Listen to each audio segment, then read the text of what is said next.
All right, we are.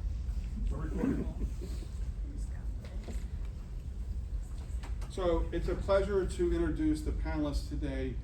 Mike Zafarowski at the end of the table is a close friend. We've been friends for about 10 years. Mike has had an incredible experience. He currently owns the Zaf Group, and I'm gonna let him tell you a little bit more about that a little bit later. That's his own company. He's an advisor for the Blackstone Group. He's been on the board of directors with Boeing, with Apria Health, with Nortel, Stericycle. I believe you ran Motorola for a while, and were on the board, and you ran 5 different businesses for GE for Jack Welch. And if you know anything about Jack Welch and his impact on American society and culture and industry, he was not always an easy guy to work for, but he was a very effective guy. Laura Coy is a partner with William Blair. She is the head of philanthropy and sustainability. So she's in the financial sector and has spoken a lot about philanthropy and corporate responsibility, and we'll share some of her thoughts later in a few seconds. And then Rick King, many of you know, Rick is a retired not-for-profit headhunter who focused on placing executives into role. You know, Rick, I actually have to thank you because when we first met, I was asking you to put me in queue for another organization, and you didn't do it, and so I ended up here. So that's how we work. For those of you who want to know a little bit more about Rick, he wrote a really interesting book years ago, which is still pertinent today, or still relevant today, called From Making a Profit to Making a Difference. And it was kind of a guidebook for corporate executives who are leaving the corporate world and moving into the philanthropic world. And it was a guide for me. I don't want to say it was the Bible, but I held it close for a number of years as I made the transition myself. Mike, you want to share a few more words beyond what I just shared? Well, first of all, thank you, John. I've told him a number of times I've never seen John happier than this last 12 months. And what you're doing, the impact is absolutely unbelievable. So thank you for who you are and what you do. Background, you can tell by the accent, this is not from Chicago. I was born and raised in Yugoslavia at that time. Now it's 7 separate countries. I am from Macedonia, which is the most southern part. Grew up at that point in time, and as a youngster, my goal was to be a politician. I thought communism was the best way to form a society, how to help everyone. In theory, everyone is exactly the same. Or to be a soccer player. We immigrated to the US in 1969. I was 15 at the time. Very unhappy in the beginning. So why is my dad taking me to this country? None of us spoke English. My parents actually never learned to speak English. They're factory workers in Cleveland. Want to go back really badly, but eventually it's a very special country, far from perfect. But I've been 100+ countries in my life, and this is certainly the top one, if you will. Very much embraced and welcomed in the west side of Cleveland. Picked up a new sport. There was no soccer at that point in time, so picked up swimming as a junior in high school. Made my way through college. I'm not sure how, but I got hired by General Electric in 1975. So they were hitting the jackpot. You know, if you're a musician, like playing at Carnegie Hall. Yeah. Spent 25 wonderful years there. So pretty big corporate career, if you will. But one thing was always common was this desire to give back. You know, I'll discuss a little bit more on that later. Most proud now I'm in the board of directors of Special Olympics International. We look over 8 million athletes globally. And this is for kids with intellectual disabilities, but not only for involved them in sports, but also healthy athletes program, so lots of healthcare, and also unified schools to encourage kids to go to regular schools. And I'll discuss a little bit later on about some of the learnings from the Halftime Institute, very similar to what Rick had done. You're never too old to look what you're doing and to ask yourself if you keep doing what you're doing, you're going to be reaching your goals, if you will. And there was my lessons from the Halftime Institute. Great to be here. Thank you. Laura, you care to share a few Yes. words in your introduction. Oh, thank you, and this is like the best part, learning more about our fellow panelists. I think one thing that I always felt very passionate about was having purpose in my job. So, you know, I thought after graduating from college, the first place you should go is like directly to the government. Which I don't know that many people, I think the government has less of a life cycle now than nonprofit, but I called it Doge 1.0 because my job was to actually look at federal spending as it relate to their grant making Oh. in the areas of education and I think I had transportation too. But it was interesting because, you know, you spend a lot of time analyzing impact versus making it. Yeah. So I decided to go to the second place that I thought I could make more impact, which was nonprofits.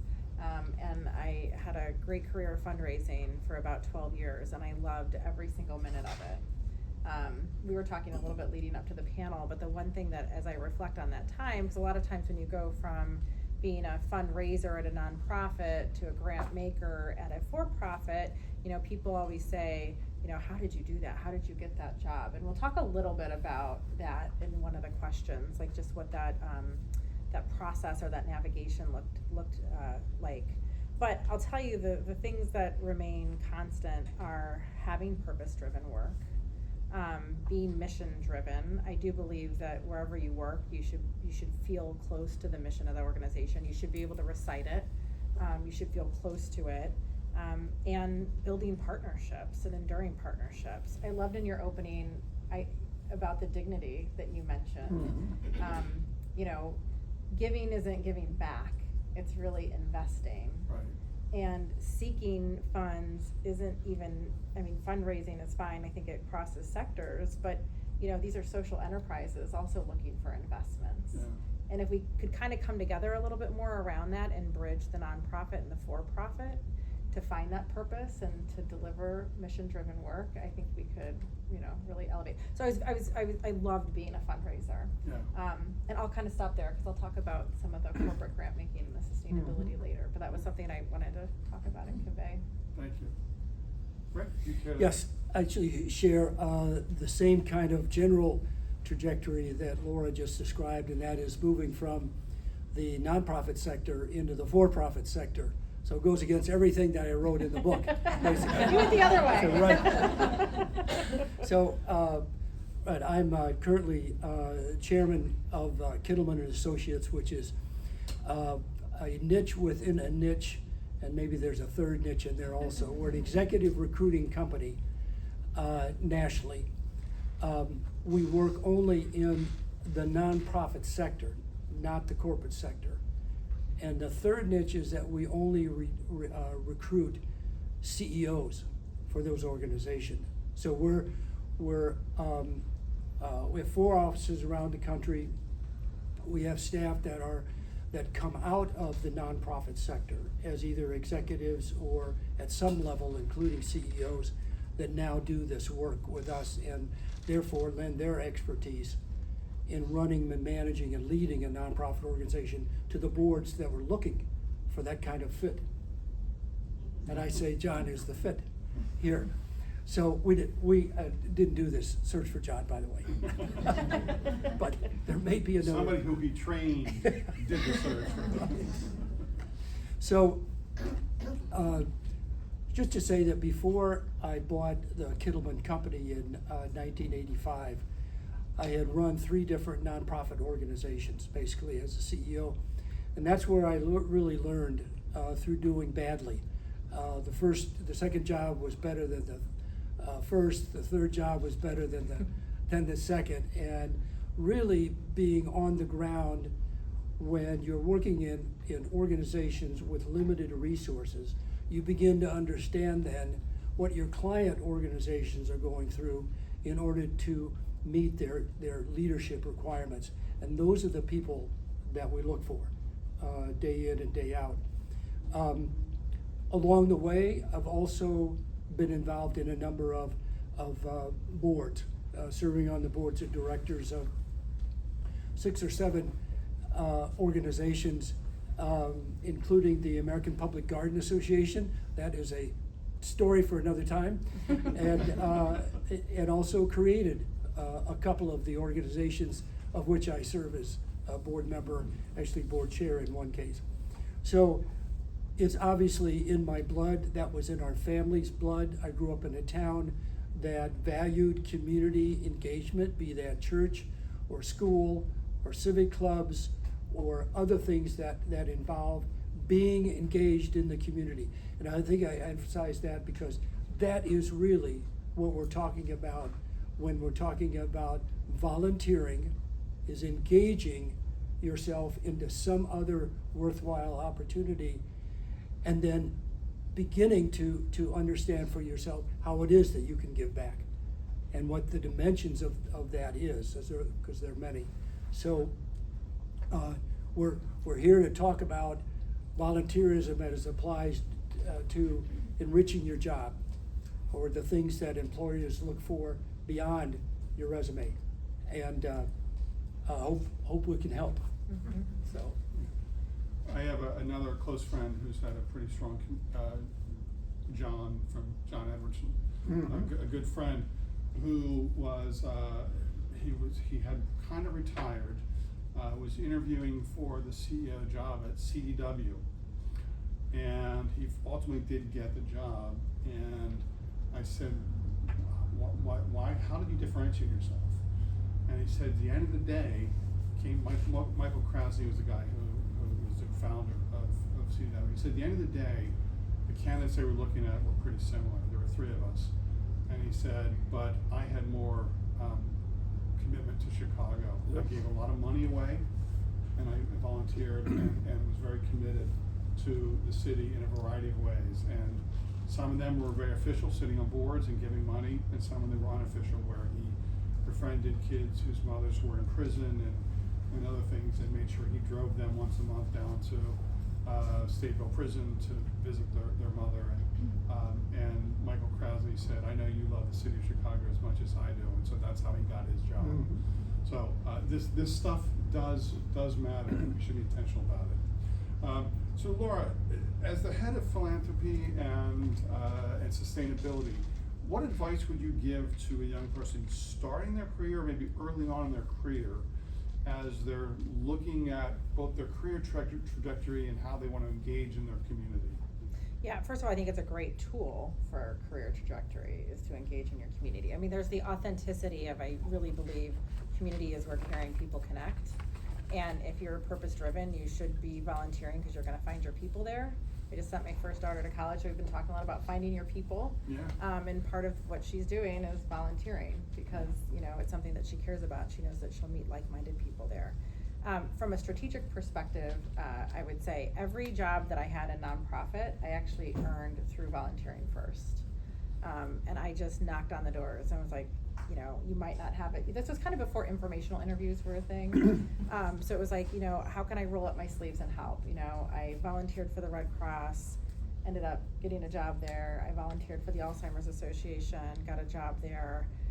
And I volunteered at the Nature Museum. Actually, this one's funny, or I have some colleagues here from William Blair. I volunteered to help the PR agency that was helping the Nature Museum and was doing like cut lines and following photographer around and like going to events and like, you know, but I was like, I wanna work here someday. Like, this is an amazing place. And, you know, through the second thing I'll say, which is separate from volunteering, building networks is enormously important when you're navigating. And I think it's becoming harder and harder to build the networks that were there 20 years ago. There's more people, competition is different for jobs. So, you know, how do you build a powerful network? And I think boards are amazing places to build those networks.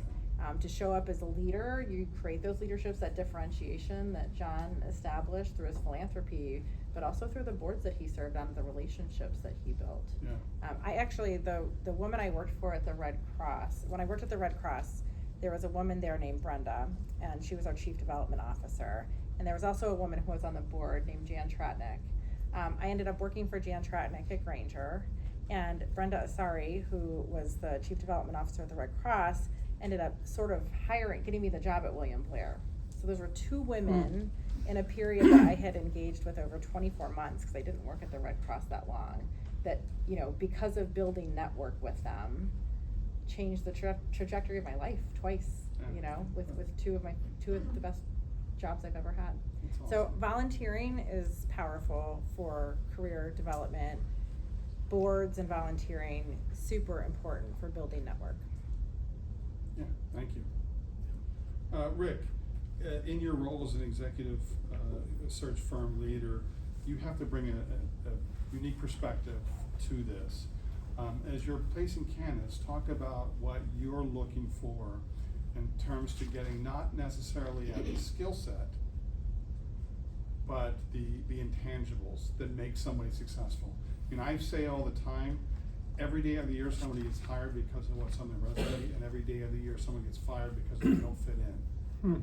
And so how do we go from the skills that we need to the cultural understanding that aligns with the organization? I'm glad you mentioned the cultural understanding piece of it, because I think and I've been in this business for almost 40 years. I think that's a big part of what you need to understand about organizations and businesses need to understand about mission is the context in which we're working. Changes, all the time changes. From 1985, when I first started in this business, until now, enormous, and I mean enormous changes have taken place in regard to hiring practices in DEI, in corporate social responsibility, including ESG, environmental service, social Governance. I'm and just happy you're governance. saying the Thank word, you. thank you. So in the context of what I want to respond to that in is really the values that we understand businesses follow today, and also what typically the career path professionals want in a company that reflects their own values. So we're talking about primarily, but not exclusively, young people who are millennials and Gen Z, and about half of the Gen X population out there, that have been influenced by social factors that draw them to work for a company that shares their values. Let me say that the nonprofit sector actually is huge, and it's not as huge as the business sector, but just give you an idea of what we're talking about in terms of very quickly. There are 1.6 million nonprofits in the United States. The average size of a board is 15, and I think that's what your board is about now, I think it was 17. 14 to 16. Okay. So, doing the quick math on this, we have 24 million volunteer board members serving vital organizations in this country. Now, to go further than that, they have, the latest statistic is 12.8 million employees. Okay, in Illinois, that represents 11% of the entire employment of the United States, or of the state. And within that, only manufacturing and retail are bigger in terms of number of employees. So that's a significant amount of people. Volunteers, I mentioned the boards of directors, but volunteers all over to do a book drive or whatever are about 76 million volunteers. You have ample opportunity to be a volunteer in any organization that you want to serve. There is nothing that prevents you from doing that except yourself. And the value of your service as a volunteer has been estimated to be about $58 billion that nonprofits don't have to pay staff. And much of this is filling out either going from back office work to actually taking significant policy positions in our organization. Last year, this country, United States, gave $593 billion in charitable donations. That is a larger number than 117 other countries' GDP. That's a big number. There are 86,000 foundations in this country whose total value right now is $1.6 trillion. This is big business. You know, organized philanthropy has so many resources and ways that we can take care of each other. And I say that may be the word, each other, not the other, Yes. to make this really an important endeavor. So when we get in further in this discussion about, well, where do you want to volunteer and how does that really work in terms of a promotion in your job or recognition in another job? And we'll come back to that. Thank you. Yep. Mike, John. in your role, in your role with GE and certainly in some of the other companies you've led, you clearly have had to be involved in a lot of hiring and firing. Has your thinking evolved since you first started hiring and firing, and how so? It's certainly evolved, but a couple of comments. One, when I was first appointed president back in, I still remember October 1, 1986, I had 40 days to address the employees and what to tell them what they can expect from me and vice versa, my expectations from the people. There's a so-called top six. I'll cover quickly the first four, and I really encourage you, whatever your position is, can you identify what's important to you? Now, just say number one, make sure that your customer is taken care of. If you're not for profit, your clients. I mean, I love your stats.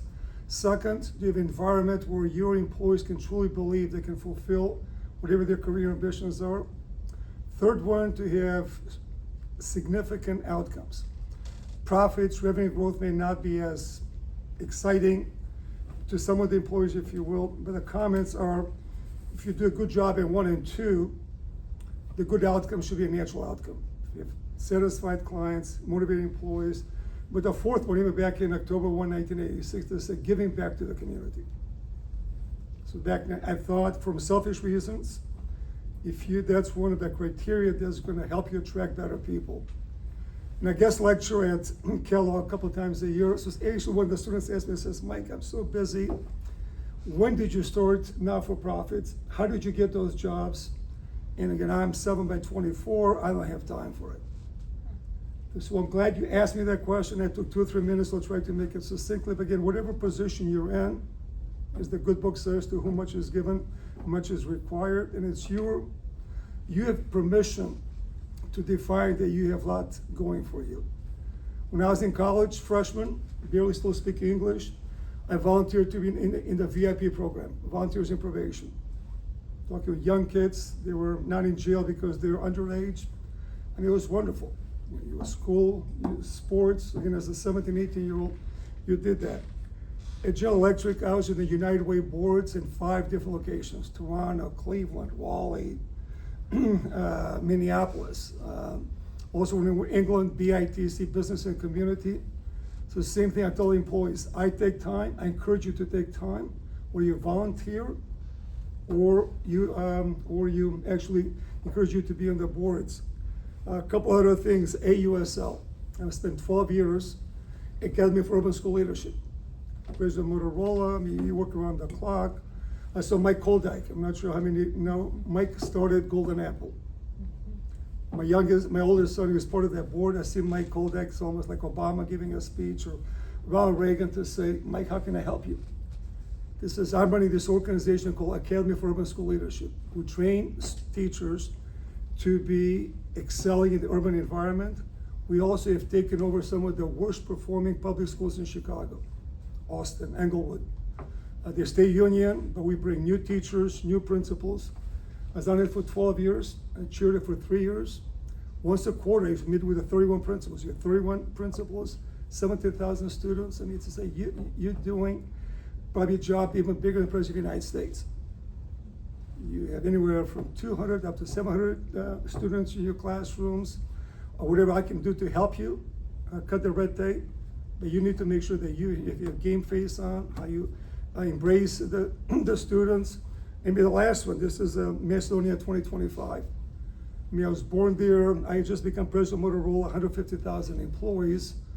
And I get a phone call from my secretary's chasing me, says, Mike, you have an important phone call.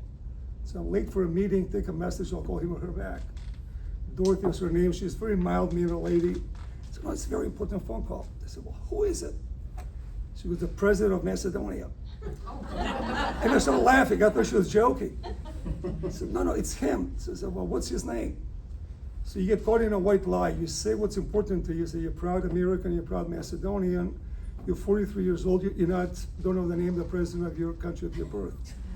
So pick up the phone that says, Mike, we're not looking for anything.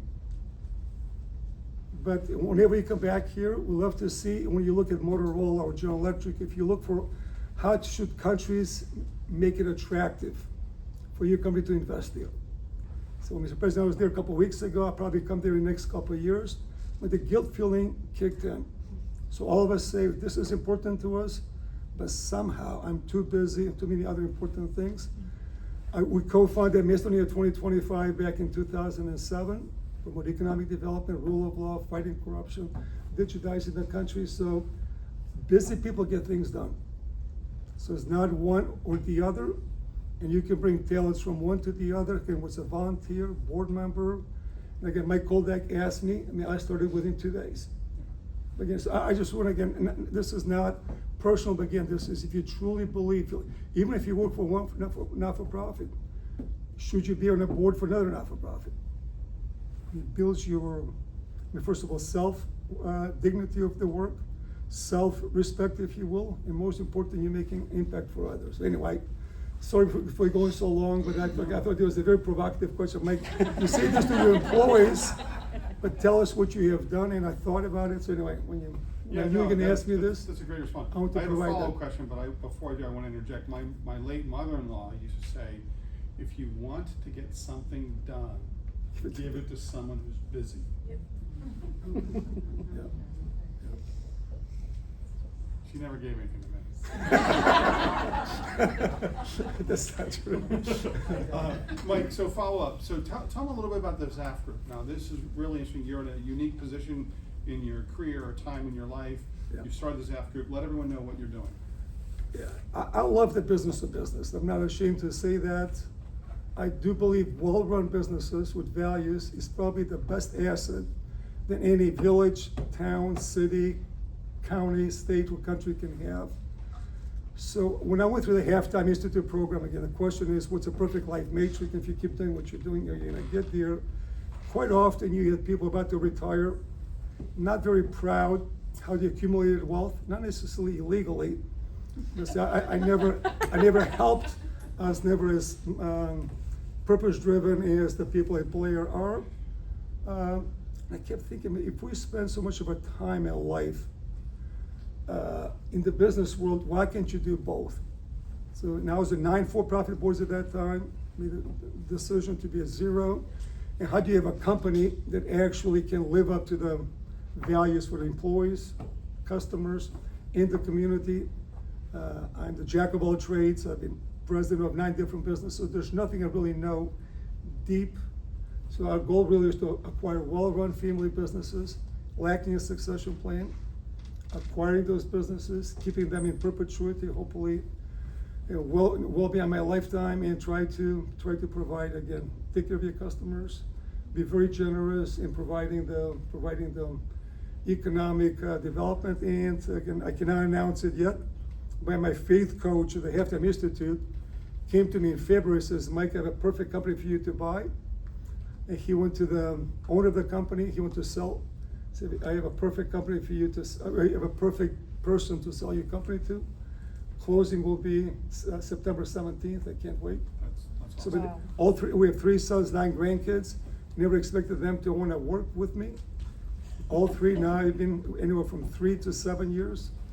So it's a new activity. I should be retired and taking it easy, but my next life. You need to play a little more golf. Right? Yeah. So there's a through line there. He's buying family-owned business with all of his boys. So when he was talking to one company and saying, we want to buy family-owned businesses, they said, well, we don't wanna sell, and he goes, but we are a family-owned business. Right? So it's Yep. the same continuity, so. Anyway, but thank you for asking that. That's Yeah. exciting. Laura, the way I wrote this question is sort of, this is a soft tee up, so let me. Don't but- take it. When you are hiring or when you're advising someone, talk about when you step away from the skills on their resume and start looking at the whole person. And in particular, how can their charitable work impact your decision-making? And then there's a follow-up to that if you don't answer the way I like. Yeah. I think it's a couple things. One, I think like we kind of have a slogan at Blair, like doing good is what you're good at doing. Yeah. Right? Mhm. So you could be in investment banking, and if we look at your resume and we see that you've actually applied that somehow, maybe mentoring an entrepreneur or talking about access to capital, like those are things that we're gonna see that even if you're very busy, if you're doing good of what you're good at doing, the applicability of that is going to be very valuable both to our firm and to our communities. So that's definitely something we would take a look at and kind of through that lens. Yeah. You know, I also think though, you mentioned earlier, like working for mission-driven companies and making sure that you understand their values. And one thing I will say about Blair is, to some extent, it's not just a nice to do, it's an expectation that people at William Blair will lead in their communities. Mhm. We offer a match program for the hours that people volunteer. So you put in the time, we'll put in the treasurer.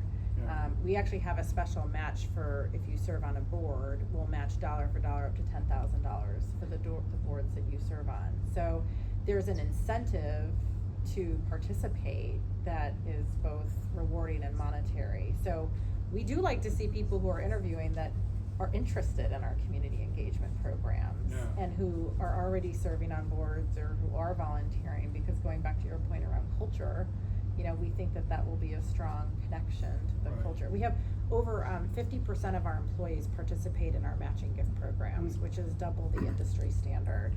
And I think it's about 90+% of companies offer employee matching gift programs now.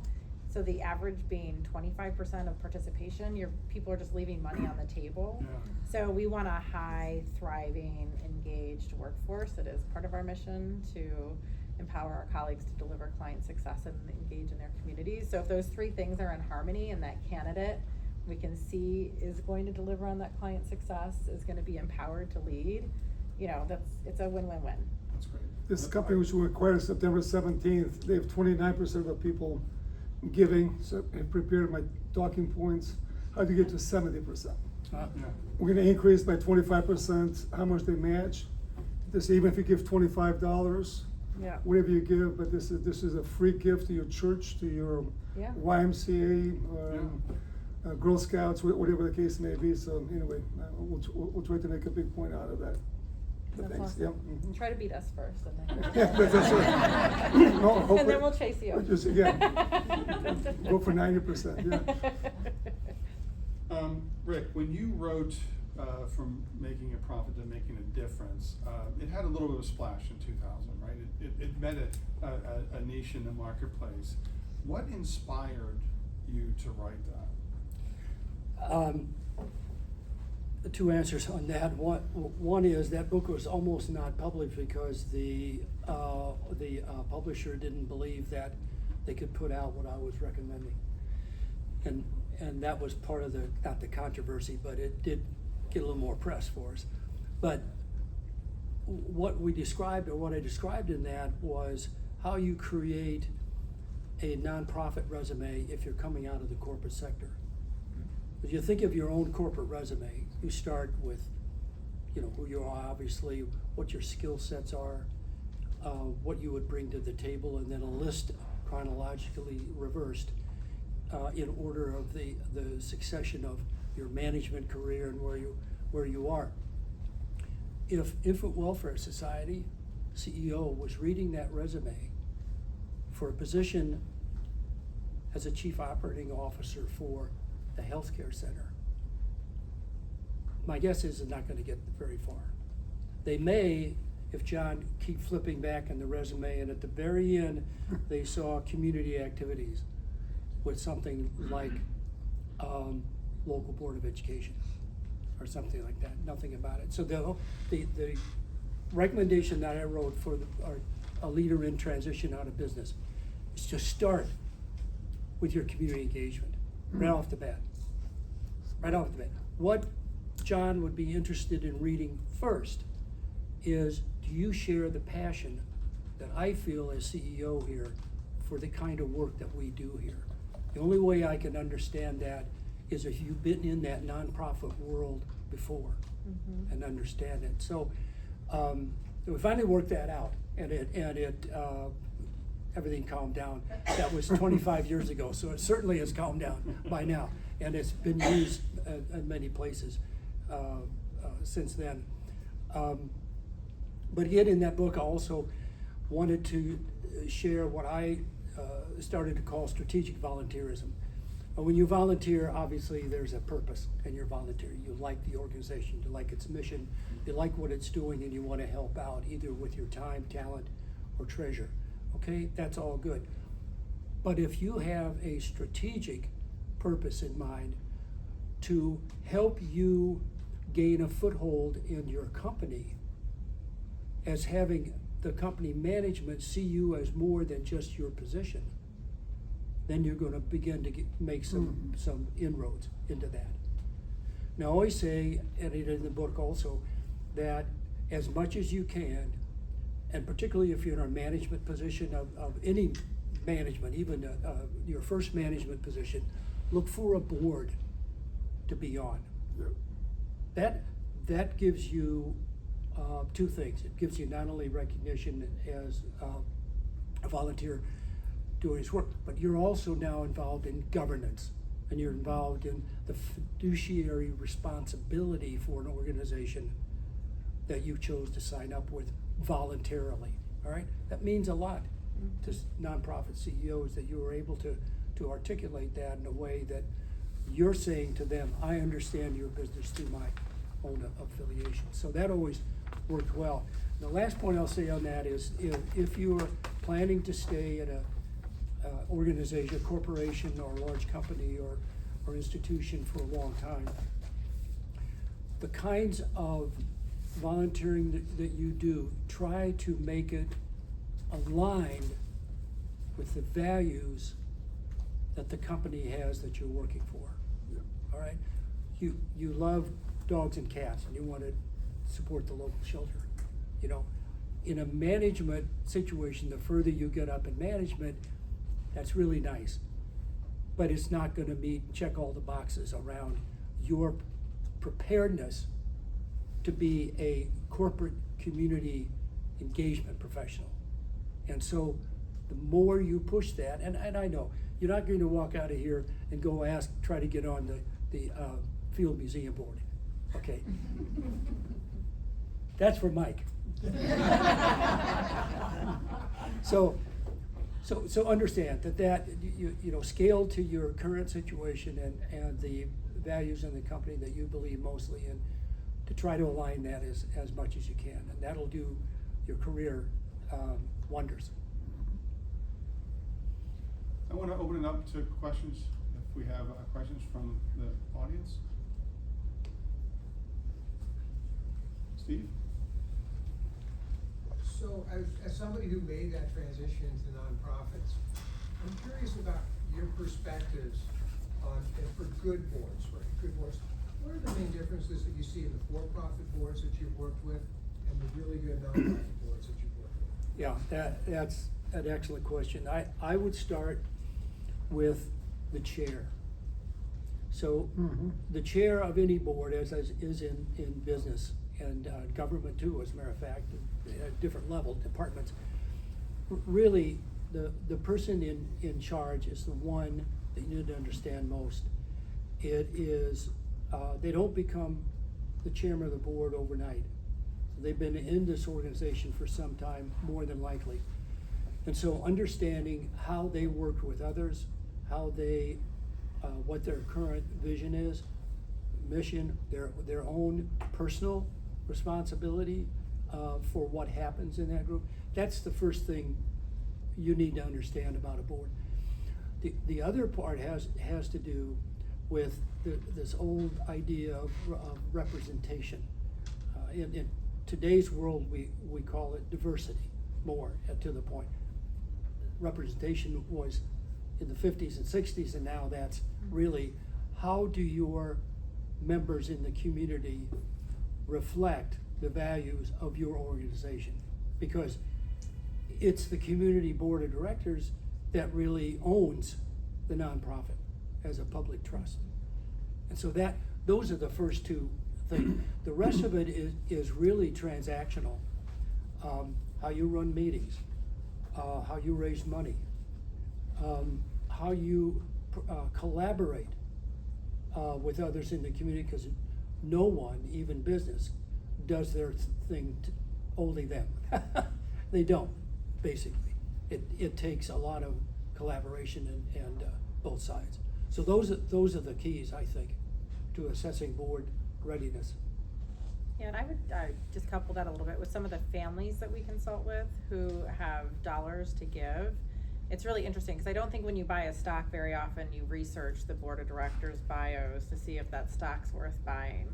You know, you're really looking at the profitability of the company and what the ratings are around the company, but we do counsel families when they're making grants to nonprofits to research the board members.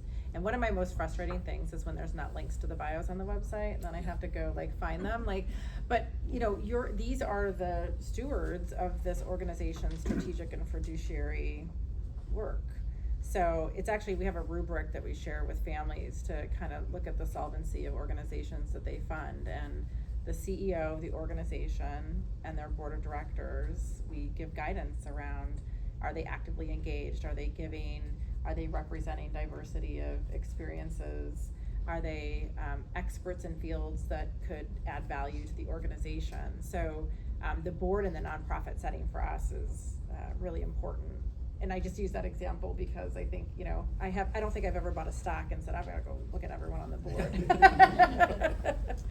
The only other comment I would make is that, and it's, especially as you get older, even more obsession with results. Is the board and the organization obsessed with the mission statement? Are they making any impact? And otherwise, why waste your time? Many boards, for-profit, not-for-profits, it's do I look good? Am I asking the right question? Is this gonna add to my prestige? And I would just say life is too short for that. So it's really more for me, there's the passion. I mean, I'm on Special Olympics. I mean, Tim Shriver, I wish he would run for president of the United States, but again, his mom was Eunice Shriver, John F. Kennedy, his dad was, started Peace Corps. I mean, that organization, he just turned 60 a couple of weeks ago, with the passion for inclusivity for kids with intellectual disabilities. When you go there, you're excited. You know, I'm the mentor of the brand new CEO, David Evangelis, that just came. But again, they just bleed how to help this 8 million.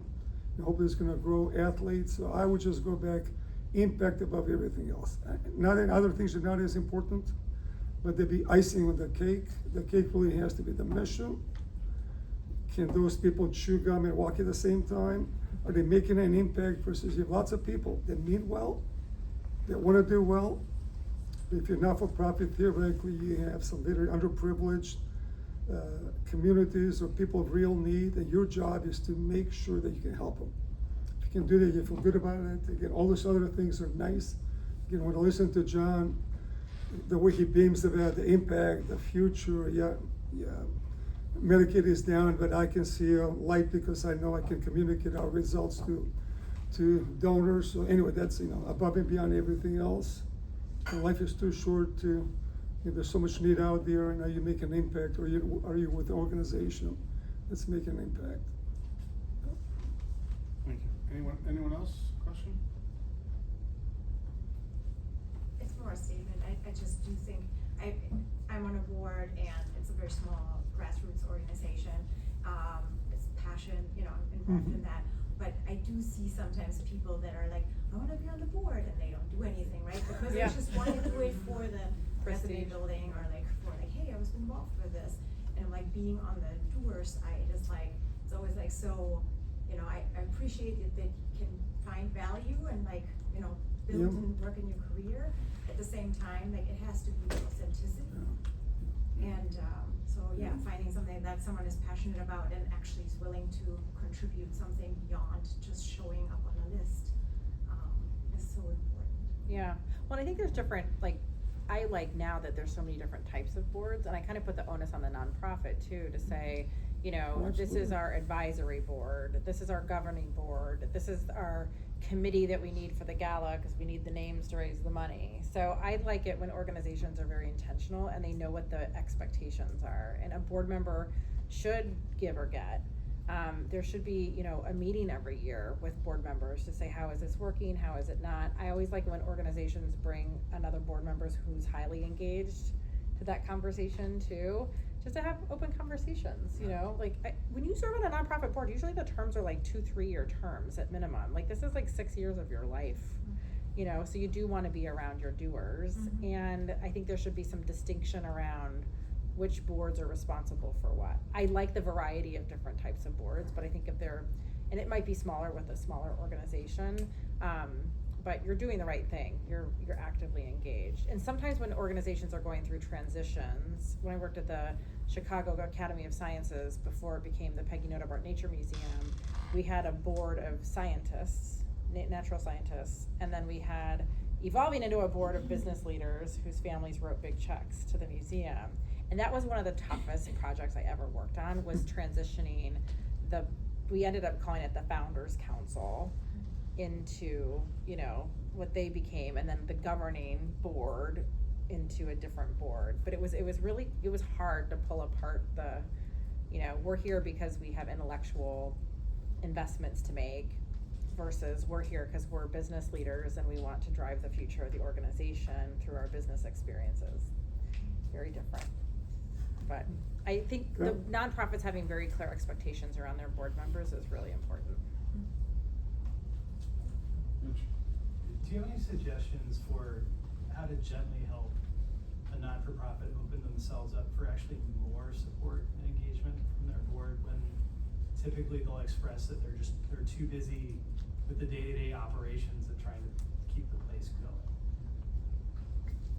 The boards or the, When the board is looking to become actually more engaged with the organization, but the actual organization is saying, you know, we're so busy just with the day-to-day operations that we can't even begin to find the time to engage more so with their work. yeah, it's interesting. I have seen a trend where nonprofit board meetings have started to become really efficient. Kind of like corporate board meetings, where it's like, we don't have to meet for 3 hours. We can meet for like an hour. We're gonna have a consent agenda. We don't have to go through everything. We're gonna have 2 topics. And I could see like, well, hey, like, I don't, you know, I can come to 4 board meetings a year, and thank you for being so organized, but like, how can I get more engaged? I think the committee work is really important, and an organization to know how to activate their committees is really important. So that could be, committees don't have to be standard all the time. There could be, you know, an academic excellence committee that stood up to look at curriculum for an organization. So I think if there should be a strong committee structure for boards where more of that work is happening. And if there's not, then I would probably ask, what are the strategic priorities of the organization, and where do they need some help, right? Is there a good development committee? Because development is constant. There's always a need to raise money. You know, communications and marketing, that's always gonna be something that an organization needs help with. We've been seeing a lot of boards focusing on, kind of the stale, or committees that were like governance and nominating in the past, and what they realized is, wow, we only had like 2 people on this governance and nominating committee. We don't have any young people on our board, because we really haven't been building like our networking and the function of true, you know, next generation board member development, and that's a heavy lift. So I would look at the committees, and then I would also look at the strategic priorities of the organization to see if some committee work or board support could help with their ongoing work. And in this situation, the younger board members is a fantastic idea. Yeah, I mean, it's so crucial too. I mean, I was, I won't say the name of the organization, but we actually do board, I would say matchmaking at William Blair, where we help our employees find boards to join. and there's an organization looking for a board member. They really wanted someone from William Blair. We gave them a younger candidate who had more than enough capacity to give their time, talent, and treasure to, and they told us the candidate was too young. And I was like, that is a huge mistake. Oh my God. So there's a huge need, I think, on both sides. So like, how are we gonna cultivate the next I generation? know an of leaders? organization who might be interested in that. I mean, the other comment is, if you think something is not being done, if you have any sort of influence, either the CEO or the chairman, you can just, you know, if you can thought of better engagement or reprioritizing whether it's funding or new programs or getting the board members engaged, because again, some CEOs are so control oriented. I mean, it's almost like if you ask a question, everything is programmed to the, whether it's 1 hour, 3 hour meeting, everything is programmed, so you feel even guilty to ask a question. So you don't wanna interrupt the process, if you will, versus you have people theoretically smart, capable people with means, and as a CEO, if you're not using the time, talent, and treasure for those, it's a massive, massive loss on both sides. So part of it is just, you know, if you have good, I mean, it's always good practices to suggest to your CEO, go visit organization XYZ, how they do things, but just do not be afraid to speak up, whether you're a chairman, whether you're a board member or an employee. Just if you have a good suggestion, like to see a problem without a solution is not a problem, it's a fact. I appreciate it. So if you see a Yeah, problem, you know, what do you suggest? Yep. Yeah. All right, well, I want to thank our panelists. Thank you so much for making time and being Thank prepared you to for come and inviting hear us. them. Thank you. Thank you, Liz. We have tons of food left. We have wine. I'd love to stay and socialize a little bit. If anyone wants a tour, I'm happy to do a couple tours of the clinic so you can get a chance to see what I Happy to call take a really tour, yeah. a monument, a cathedral to this community's passion for the well-being of children. Thank you. Yeah.